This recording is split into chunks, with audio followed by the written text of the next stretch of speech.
রাত্রি 8:30 কিংবা 8:45 এরকমটাই বাজে।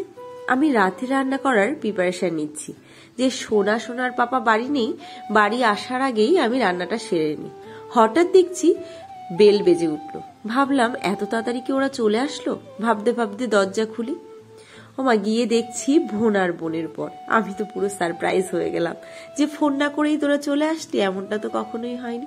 তবে বেশ ভালোই হয়েছে, এখনো রাতের রান্না আমি চাপাইনি। আয় বস বলতে বলতেই বোন বলে উঠলো, না আমি আর বসবো না, তুই রেডি হ, চল এক জায়গায় যাব। আমি বললাম কেন রে, সোনা তো বাড়িতে নেই। বলছে সোনাকে ফোন কর, আমরা খেতে যাব, চল আজকে বাইরে খাবো সবাই মিলে। আমি বললাম এমনটা কেন, কিসের সারপ্রাইজ দিচ্ছিস বল। বলছি কিছুই না, এমনি ভালো লাগলো তাই। অগত্যা বোনের আবদার ফেলতে তো আর পারি না।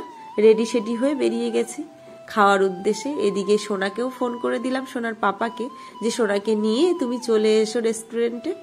তো সেখানে গিয়ে দেখো কত কিছু খাবার ওরা বলেছিল। এত খাবার রাতে বলো খাওয়া যায়? খাওয়া যায় না। সেজন্য সিম্পল কিছু খাবার দাবারই মোটামুটি আমরা বললাম যে না এইটুকুই ঠিক আছে, এর বেশি কিছু নিস না, খেতে পারবো না, অযথা নষ্ট করে লাভ নেই। তবে খাবারগুলো বেশ মুখরোচক ছিল, বাইরের খাবার বলে কথা।